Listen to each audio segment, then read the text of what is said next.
बच्चों, मैं प्रवीण कुमार झा आपको और वेदा प्लस डिफेंस चैनल पे स्वागत करता हूं। बच्चों, आज हम लोग पढ़ने वाले हैं मॉडुलस के कॉन्सेप्ट। ये चार बातें अगर आप मॉड में सीख जाओगे ना तो मॉड की क्वेश्चन ढूंढ ढूंढ के आप करना स्टार्ट कर दोगे।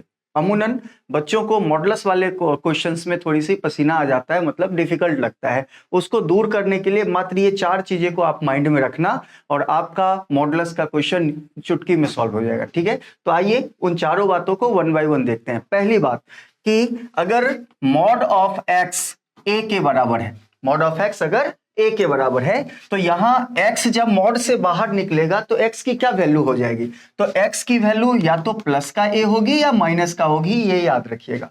ये है आपका पहला पॉइंट, ठीक है ना। Mod of something equals to a, then something that means x इधर प्लस है और माइनस है। अब आते हैं दूसरी बात में। दूसरा बात क्या है कि अगर मॉड ऑफ x a से ग्रेटर चले, यानी मॉड ऑफ x की वैल्यू a से ऊपर लिया गया है, इसका मतलब है कि x जब मॉड से बाहर आएगा वो या तो माइनस ए से पीछे होगा या प्लस ए से आगे होगा। तो इसको ऐसे लिखेंगे कि x is less than minus a और x is greater than plus a. ठीक है ना, बहुत ही इंपॉर्टेंट कॉन्सेप्ट है, याद रखिएगा। अब आते हैं बेटा तीसरा पॉइंट, है ना। तीसरा पॉइंट में क्या है कि मॉड ऑफ x की वैल्यू अगर a से छोटा लिया गया है क्वेश्चन में, तो यहां जब x मॉड से बाहर आएगा तो ये माइनस ए से a के बीच में क्या हो जाएगा बेटा? मर्ज हो जाएगा।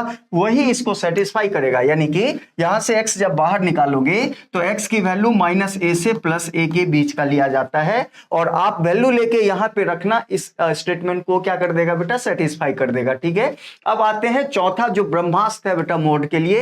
ये इतना इंपॉर्टेंट सेगमेंट है जो कि बहुत कम बच्चे को पता रहता है। अब ये सेगमेंट देखिएगा चौथा, और इसमें लगा दीजिए स्टार, क्योंकि ये इंपॉर्टेंट है और आप बहुतों में से अलग होने वाले हो, इसीलिए इसको जान के। तो ये क्या बोलता है कि मॉड ऑफ एक्स की वैल्यू अगर, है ना, मर्ज होता है किससे? ए से बी के बीच में, यानी कि ये डबल साइडेड इनइक्वालिटी है। मॉड ऑफ एक्स ए से बी के बीच में है, तो यहां से जब एक्स मॉड से बाहर आएगा तो उसकी वैल्यू कहां से कहां तक जाएगी? यानी कि उसकी वैल्यू बेटा ऐसे लिखना है, यानी कि राइट वाला इनइक्वालिटी के निगेटिव से, यानी माइनस ऑफ बी से माइनस ए के बीच में जाएगी, या नहीं तो यानी कि यहां और यूज करोगे और ए से बी के बीच में आ जाएगी। ठीक है ना। तो ये चार बात अगर आपको मॉडुलस में पता है तो कोई भी मॉड की क्वेश्चन आपको परेशान नहीं करने वाला है। आई होप आप लोगों को ये समझ में आया होगा। Thank you.